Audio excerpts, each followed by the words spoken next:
Ito po ang website ng BIR. Ang kanilang website is www.bir.gov.ph. Yung po i-type nyo para makapasok kayo dito sa kanilang website. And then, dyan po sa may box na yan, click nyo lang dyan sa arrow, scroll down, and then go to home page po tayo. Click nyo yung go to home page para makapasok tayo sa page ng website ng BIR. Dito po, yung sa BIR form, i-download lang yan para magkaroon kayo ng copy ng form ng BIR. And then, pag na-download nyo na po siya, pasok na po kayo dyan sa form. Pasok po kayo dyan sa form. Pasok kayo dyan sa form. Wait lang natin ha. Pasok dyan sa form. Okay, ito po yung offline BIR form. Ito yung dinownload natin kanina. Then, dyan sa profile, i-type lang natin dito yung tax identification number sa taas. 1, 2, 3, 4, apat na box po yan. Type lang dyan yung TIN number. And then, after that, next is RDO code. Ang RDO code po ng Camarines Norte is 064. Hanapin natin 064. Yan ang Camarines Norte sa Talisay. Okay. And then after that, next po natin dito sa line of business, i-type po natin dyan is political candidate. Okay, and then dito sa baba, taxpayer's name, last name, first name, and middle name. I-type po natin dito, last name, comma, first name, comma, middle name, comma. Okay, and then next box, nagtatype pala ako. This example ang ito ha. Then, sa next box is registered address. Kung ano ang registered address nyo na ginamit. Kung mag-file kayo ng candidacy nyo. Kung Purok, then dito sa example po, Purok syempre, Magdalena para Camarines Norte. Then, i-type nyo, huwag nyo kalimutan yung zip code. O para Cali 4605. Telephone number kung hindi nyo alam. Ilagay na 000 hanggang 11 na 0. Then, email address nyo. Okay, email address. Kasi mag-send ng message itong BIR doon sa email address. List of BIR forms. Hanapin po natin dito yung BIR form 1601EQ. Hanapin natin yon 1601EQ. Hanapin natin siya.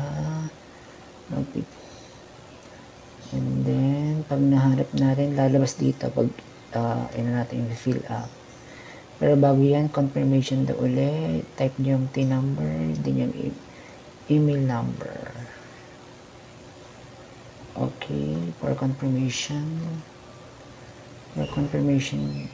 Retype yung TIN number, din yung email number mo.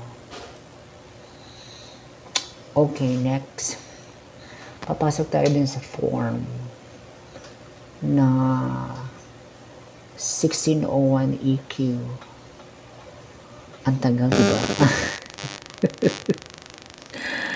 Okay lang, yan.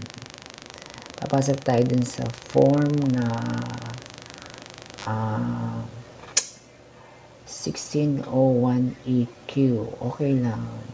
Ayan. Ito yung form ng 1601EQ. Ito yung form na pipilapan natin ngayon. Ito yung due date bukas 10. Processing, medyo matalo. Ito yun, di ba? 1601EQ. Then, click mo lang yun dyan, third quarter. And then, ayan, dito, no transaction din, no tayo. Tax withheld, ay daw, kung may tax withheld daw, no transaction tayo. Then, automatic, nakalagay yung tax identification number. And then, yung address, nakalagay yun dyan. Then, dito sa private tayo.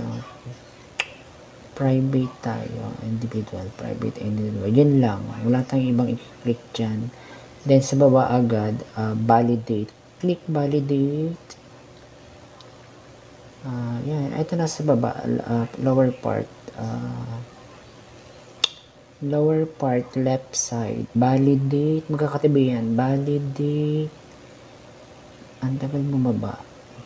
Baba please. Validate. Tapos save, then submit. Ayan o, diba? Pagka-validate, nababas yung submit. Pero after validate, save. Click mo yung save.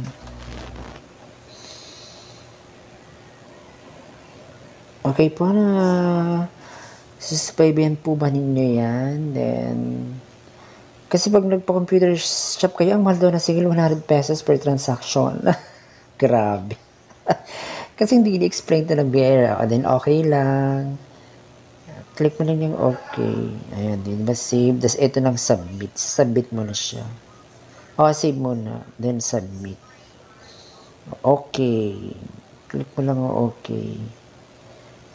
Ayan. Okay, so may lalabas na ganyan. Thank you daw for using the BIR form. Diba? May mga patain kasi BIR.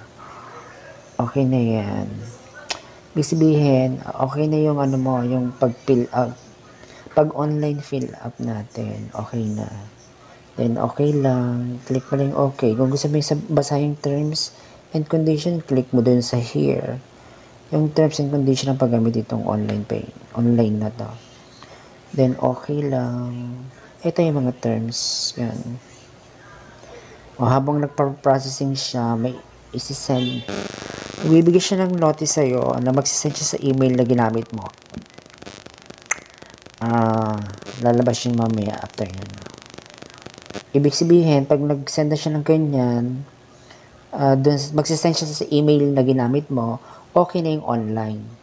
Yun daw yung, ayan, ito nakita na yan. Okay na yung online natin, meron siyang ganyan, okay mo lang yan. Then, yung payment, kung may transaction, dito daw magbabayad sa Land Bank, DBP, Union Bank, Pesonet, GCash, Paymaya, diyan magbabayad pag meron tayong withholding tax na babayaran sa kanila, 1% yun ha. Ito yung magbibigay sa inyo ng donation na cash. Cash lang nga pag in-kind, hindi naman ito. Kunyari, 5,000, 1% mo, yun ang babayad natin sa BIR. Dito tayo magbabayad. Okay? I hope na-get ng everyone. Thank you.